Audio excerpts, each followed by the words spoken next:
Tervist kõigile minu poolt. Tõepoolest siis natuke räägime siis droonidest, teistest metsamõõtmisvahenditest.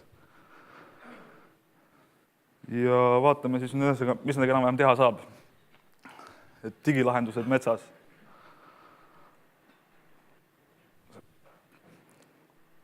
Teinekord tehnika veab alt natuke. No nii. Et miks meile siis üldse digilahendusi vaja on? Et põhiline on see, et see vähendab meil töömahtu, eks ole. Ehk siis me saame väiksema ajaga teha rohkem tööd. Et kui me praegu teeme suhteliselt palju tööd selle aja jooksul, siis tulevikus me saame veel rohkem teha. See on nagu tore uut. Aitab meil paremini planeerida. Mina kasutan droone näiteks metsa planeerimiseks. Väga hästi on näha, kus kohast ma saan teha kokkuveoteed, kus ma saan mingid asjad panna, ladustada. Aitab jube hästi kaasa. Andmete kiire vahetamine. Mul ei ole probleemi, et mul pean tegema mingisugused paberid, need sisse skännima, saatma. Kohe olen metsas, samal ajal lupsti saadan metsaomanikele näiteks ta mingisugused metsas tehtud videod, mis mul vaja saata on.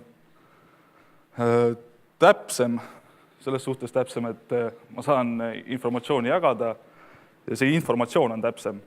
Mitte ei ole nüüd see, et drooni video on täpsem. Seda on mugav kasutada, et me ei pea nüüd ise metsa päris minema kogu aeg. Et kui ma olen metsa ääres, siis ma saan selle drooni sinna metsa lasta ja droon teeb metsas pildid näiteks. Üks tore asi, mis ma nägin Tallinnas nüüd pea kuu aega tagasi, oli Timbertrack. Paljud võib-olla pole sellest kuulnud, mõned kindlasti on. See on nüüd selline vahend, millega saame siis metsas teha nüüd proovitükke ja seda suhteliselt kiiresti.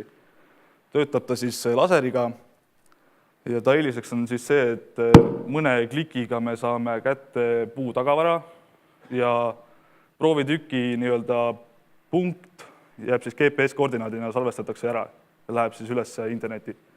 Ja pärast seda saab nagu väga edukalt järgi vaadata.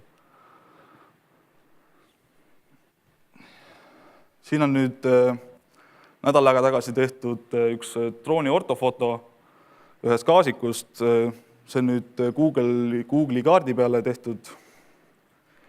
Ja sellel siis drooni ortofoto pluss on see, et tal on tunduvalt parem resolutsioon. Ehk siis me saame sealt palju rohkem asju välja lugeda, kui me praegu seda tavalise ortofoto pealt. Näeme siis ära, kas on äkki midagi metsal viga, milline metsa üldine pilt. Äkki peame sinna kuidagi sekkuma, raieid tegema. Aga miinuseks on tal see, et on nüüd siis aeganõudev. Ehk siis see sama pilt, mida te näete, see heledam, see on 7-hektarine lank ja selle ortofoto tegemine võttis aega 25 minutit. Ehk siis see on suhteliselt aeganõudev. See on nüüd see sama mets sisse summituna. Pilt on tehtud nüüd õhtu poole, sellepärast varjud segavad natukene. Aga jah, plussiks on tal, et paremini on näha seda puistu iseloomu. Ja kui siin hoolikalt vaadata, siin on näha maha kukkunud tüvesi ja siis me võime öelda, et selles metsas on midagi valesti. Et väga hästi näha näiteks juurdekasvus kuuske. Näeme, et kuusk kasvab uuesti peale. Ja pilditööstusega on võimalik siis hiljem, pilditööstus määrab meil ära erinevad puuliigid. Et siis enam inimene ei pea nagu vaatama, et mis puuliigid meil siin on. Et pilditööstus lihtsalt, näe, sul on siin need puud. Et see teeks nagu asja tunduvalt lihtsamaks. Drooni metsaomanik, nagu ma ütlesin, mina kasutan oma praktikas, kasutan drooni suhteliselt tihti. Teen erinevaid videosi, mis siis näitab maamine, kus ma teen kokkuvõtee, kuhu tuleb laoplats. Et maaomanik saab ise näha, kuidas ja kuhu tuleb see asi. Et tal on nagu proportsioon, et tal on lihtsalt kaart, et ma saadan talle kaardi, et näe, siia tuleb. Et ta näeb reaalselt, mis seal langil täna toimub, mis seal eile toimus. Kõik on näha, mis seal nagu on tehtud. Et kõik eelnevad kõnelejad on lidarist rääkinud, mina ka.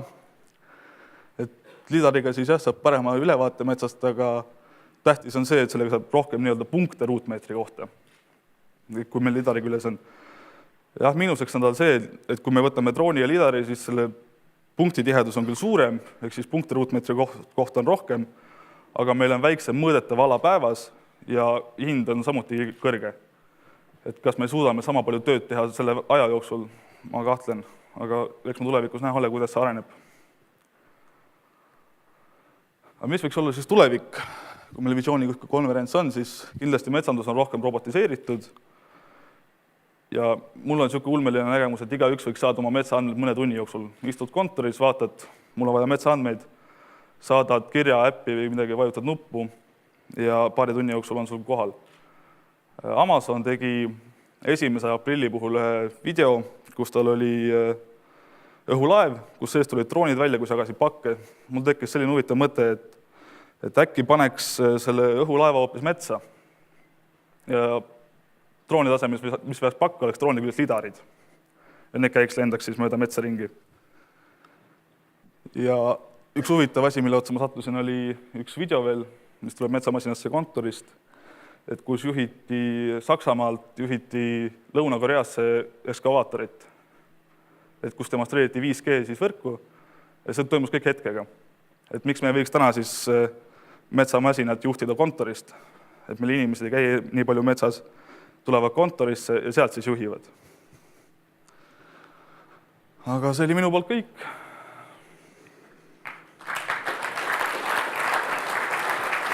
Nii, seda ettekannet kuulates tekkis minul küsimus, et millal me jõuame tehnoloogia võimalustest siis nii kaugele, et inimene üldse enam ei peagi metsa minema, et ainult masinad käivadki metsas. Ma päris nii ei usu, et inimene üldse metsa ei peaks minema.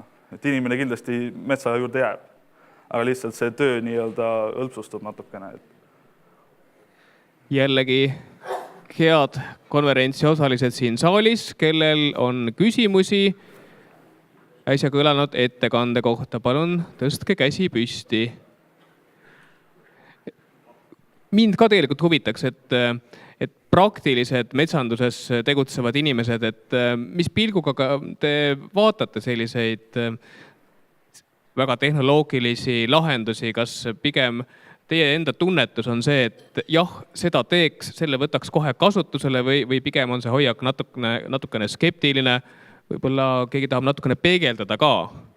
Sellepärast, et järgmised ettekanded meil käivad juba metsamaterjali töötlemise ja vastuvõtmise kohta, nii et see oli viimane ettekanne siis selle kohta, mis rääkis digilahendustest konkreetselt metsas. Kas on kellelgi ehk küsimusi? Aga kui ma ei näe ühtegi kätt tõusmas, siis ütlen aitäh ja teidki ootab paberkotis meene, raamatu ja tulevase puu näol.